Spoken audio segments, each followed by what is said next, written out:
Hello and welcome to this video. In this video today, I am sharing my new AI self-reflection guide. If you're new here, my name is Lisa Workman and I'm a clinical exercise physiologist, kinesiologist, and yoga therapist. And really, quite frankly, I eat my own cooking. So it was very important for me to run through these AI self-reflection prompts with you in real time, in real video, with the real me. So all these questions I'm going to answer with the lens of me, so you can see how it all works. This new guide is called Better Movement Starts with Better Questions. And so I'm using the PDF, but of course you could print it off on my desktop here so that we can run through it together. So you're gonna see right behind the scenes what it looks like. So within the PDF, you get some specific guidelines. Now, you don't have to use ChatGPT. I am using it today, but you could use any other AI, generative AI programs that you're more familiar with or you would prefer. These questions are not specific to a certain platform, so know that any platform you plug them into, if you give them enough information to go on and good quality information, you're gonna get some really intriguing information back. And that's why I wanna share my run through with you. So on page number 4, if you're following along, we are going to paste and type the first prompt into, it's a starting prompt into the chat. Now, there are about a handful of questions about you. I've already just kind of cut and pasted and kind of filled this in ahead of time so that we are not held up by my typing speed. And we're going to plop them into what I'm using ChatGPT today. So I'm going to copy and paste. Now, of course, you could always type this out, but if you know how to copy and paste, goes a lot faster. So I'm going to hit send the prompt to ChatGPT. And this is basically asking Chat to be a knowledgeable movement professional. I've given them some background information about me, my age, my health status, some injuries that I have, these sorts of things. So my reply back is, got it, I'm ready to go. So we're going to head into question number 1. Number 1 is a movement reality check, and it's asking, what patterns do you see in my movement habits? So remember, you've given Chat those prompts about you so that this is where the rubber meets the road, where we can see the truth. So I'm not gonna read everything that Chat gives me, but some kind of high level insights that Chat's giving to me is that I have a strong consistency and I identify as a mover. Well, that's not a lie. Of course I do. It's my job, but I also truly really love moving my body. Number 2, I naturally gravitate towards low impact, cyclical, and controlled movements. Ooh, that's kind of interesting. I never thought of that, but probably makes sense when I ride my bike and swim in the pool. Number 3, you balance output doing with awareness, teaching, and therapy. So yes, so I do a lot of exercise, but then I also teach how people to move. So there is a level of awareness and teaching that I do. And I actually teach myself. So that's kind of funny that I kind of never thought of that, but it's true. Number 4, it's saying you have a high capacity for high variability. So I do a variety of different things. You self-select away from high impact, lateral, and unpredictable loading. Very insightful, Chat. That is true, simply because I have an ankle injury. So yes, I do step away from high impact activities. Now, it looks like Chat has given me like 8 different things. So I'm gonna stop there with question number 1 because there's a lot of juicy information that is gonna come up for you. And I don't wanna take all your time just reading about myself. So we're gonna go on to the next question. Question number 2 is my relationship with movement. So the question is, what assumptions might I have about exercise or physical activity that could be limiting how I approach movement? All right, here we go, Chat. What are you gonna tell me? Again, I'll keep it at high level here as to what is potentially possible. Ooh, interesting. The first thing it comes back with is low impact is equal to safer or better for me. Isn't that interesting? Yes, because I sometimes self-select out of high impact because of my ankle and even my back injury too, I would say. Number 2, I need to be active most days to feel my best. So that is an assumption I'm making. Very cool. Yeah, possibly. Because I'm experienced, I should be able to self-manage everything, which is not true. Of course not. I'm not perfect by any means. There are weeks that go by when things don't happen.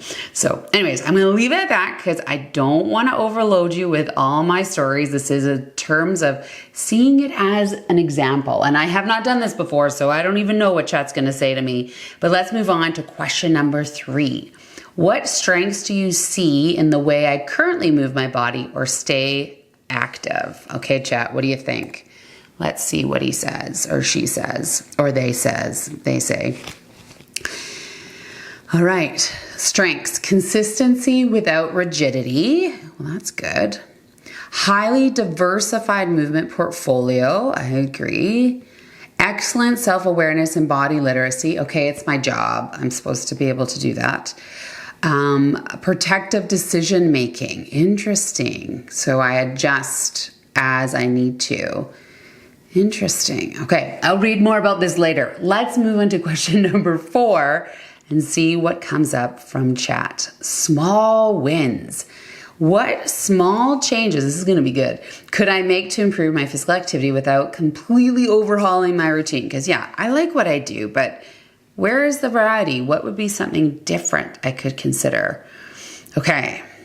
Add micro doses of impact instead of avoiding it entirely. Interesting, yeah. I should maybe do that. Okay, let's see what else it says. Layer in intentional ankle and foot strengthening work. Yeah, that was kind of on the nose. It knows that I have to do that. And I do it periodically, but I didn't tell chat I do it very often. Okay, so the last one on this one, small win would also be to create one true recovery window each week. Yes, I can be go, go, go, go, go. And so it's nice to have some recovery. Absolutely. Okay, let's jump ahead. Question number 5. What types of movements which types of movements might I be avoiding that could actually benefit my body? Ooh, bang. This is going to be a good one. It's like highlighting the things that I don't see. Okay.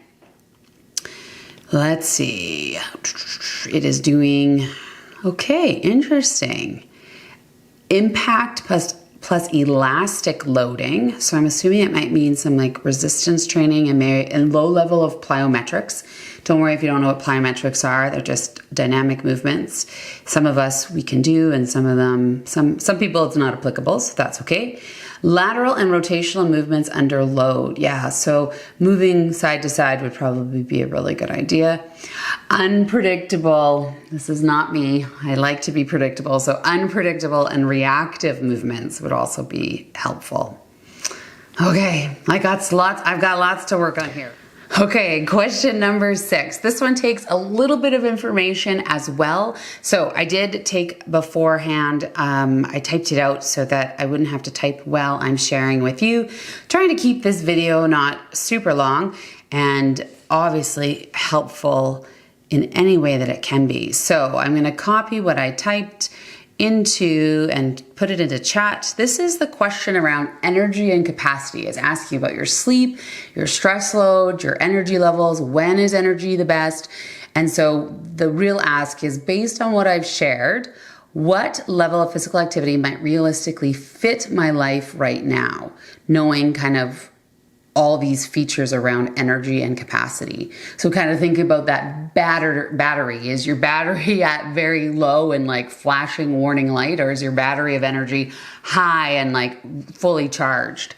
So what I shared was that I sleep okay. I do have some wake up issues, that I have multiple roles in my life, so my time is very full. There can be a moderate level of stress. So let's see what chat says here. I gotta look a little deeper here. Okay, interesting. So it says my body is currently balancing high output, so with exercise and work and life demands, and I give it moderate recovery. Good sleep duration, but interrupted for quality, which I did mention here. So chat caught that. So realistic, what would be realistic? Keep your frequency, but soften the edges. Oh, that's so cool. Soften the edges. Number 2 is align your harder work with your mornings. Yes, because that's where my natural energy is in the morning. Interesting. I do not do that. I can say that with certainty. Interesting. Okay, I'm going to leave it at that. Question number 6. We'll put it to bed for now. And let's look at question number 7. Oh, there's lots of good information here. Looking ahead is the next question. So what small changes now could make a meaningful difference in how I move and feel 5 years from now? 5 years? Oh my gosh. Okay, that's a long time from now, but let's see what chat has to say based on all the things, all these self-reflection prompts I'm putting in and all the information gathered. All right, let's see. Oh, chat's thinking. Chat's thinking. Okay. Number 1, train for what declines fastest. Oh, interesting. And that's power. So cool. Okay.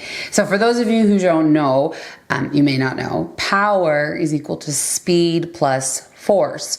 So having a load and doing it at a faster pace, those two together make power. So it's telling me to train on my power, which would be really good for karate. It really would be, especially in my, well, both in kata, which is the sort of sequence of movements together, but also with my kumite, which is the fighting part, which is really hard for me to fight, but I do. It's called kumite. It's a controlled fight in karate. Okay, number 2, make foot and ankle strength non-negotiable. Ooh, that's good. That's really good. Non-negotiable. Oh, that sticks. Okay, and then protect your sleep quality, not just quantity. So true. So true. Sleep is so important, especially for recovery and all the things that we do. Okay, I'm gonna leave it at that. That was the looking ahead. Question number 8 is movement confidence. Ooh, we're gonna get a little deep here.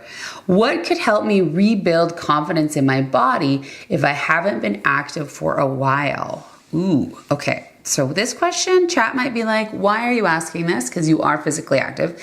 However, there is a trust piece in my body, right? Because I'm injured, I have an injury. So like, how do I manage that? Okay, so chat's saying, number 1, start with success you can feel, not measure. Oh my gosh, chat, you read my brain. This is what I teach my clients all the time, is that feel.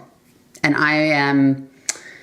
I like science. I like black and white if I can, like outcomes. And so it doesn't need to be measured. So it's like all about feeling and diving into that a little deeper, which is so cool. Okay, make movement predictable. Interesting. It says uncertainty creates hesitation. So yes, true, very true. And I'm a very scheduled person, so it's like almost taking that and making sure it's really scheduled. It is scheduled, but really scheduled, making it predictable. Okay, and the last one I'm going to share about number 8 is lower the entry point more than you think you need to. Most people restart at a level that's slightly too high. What helps? Choosing something that feels almost too easy. And why this matters, it builds momentum instead of soreness or discomfort, and you finish wanting more, not less. Oh my gosh, chat. You are brilliant. Yes. This is the stuff I teach my clients as well, but maybe I'm not as good as applying it. So chat maybe caught me on that one. Alrighty, we're gonna leave 8 behind and head into number 9, movement and physical limitations. The question you're asking chat is, how can I approach physical activity in a way that respects my body while still supporting my health and mobility? Chat, what are you gonna tell me? Whew. Okay. It's saying, okay, this is very similar to what it just said to me. So very, very much consistent, but is it repetitious here? I'm not sure. Start below your capacity, not at all. No, not at it. Let me say that again. Start below your capability, not add it. The biggest mistake people make is starting where they think they should start. Ooh, yeah, well, yeah, I can see where thinking like, I did this last year, no problem, when I'm thinking about my cross-country skiing. And if I haven't skied for 11 months, why would I think that I could do a 5K off the hop? Probably not. But yes, that's a good thing for me to consider. And the second thing is keep it consistent and predictable. Same kind of wording, but giving me your body and brain both like certainty when you're rebuilding. So as I'm healing from injury and such, maybe it is better to just keep on that consistency train and make it as predictable as possible. All right, there's lots of other points here about this. I'm gonna go to number 10 because again, you don't need to hear my whole story, but you can see some of the surprises and some of the like, ooh, chat is just pointing their finger at me. All right, here's the final question to the AI. The question I should be asking. Based on everything I've shared about my movement, health, and goals, what question might I not be asking that could help me better understand my body or physical activity? Okay, do I want to hit the button on this one? This is gonna be potentially very opinionated, and what I'm not asking. What am I not asking?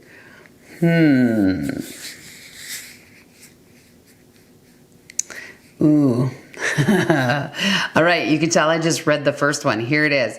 How well does my current movement actually restore me, not just strengthen or maintain me? Ooh, yeah. Does it really restore me, or am I just going hard to go hard? Okay, that's really good. So there's a little explanation as to why chat has that as a question. I am going to leave it at that because I want to share one other kind of little point that it made at the end here. Another question. Is it my movement supporting the life I'm living or competing with it? Ooh, that is a good question. Is my movement supporting the life I'm living or competing with it? Very, very good question.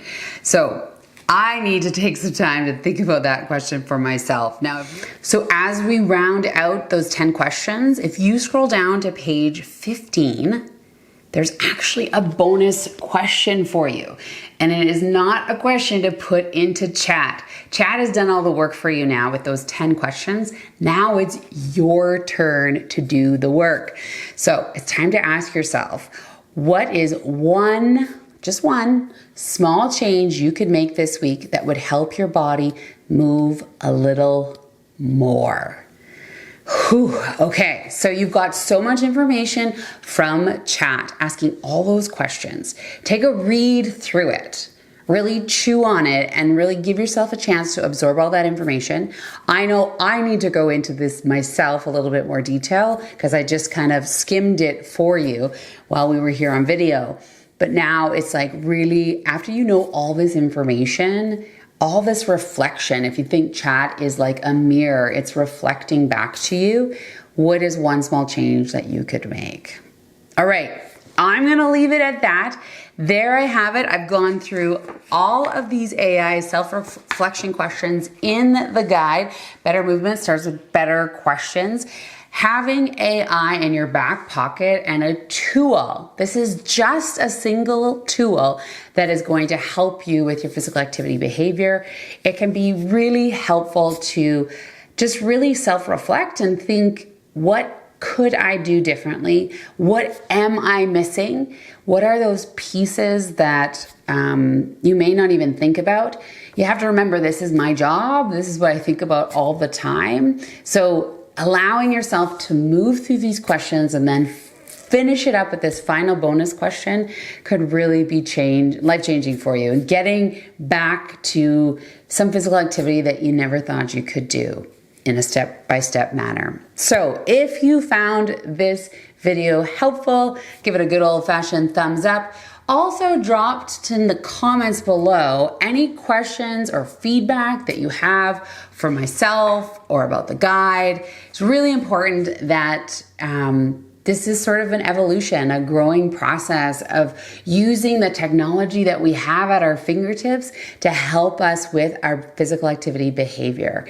It can be sometimes a struggle to get moving, and of course, this guide is really helpful, but know that I'm here for you too. So again, drop those comments drop comments below or ask me any questions. I am absolutely here to support you, particularly with your physical activity behavior. Thank you so much for joining me for this video, and we'll stop there. And I hope this was helpful for you. Take care.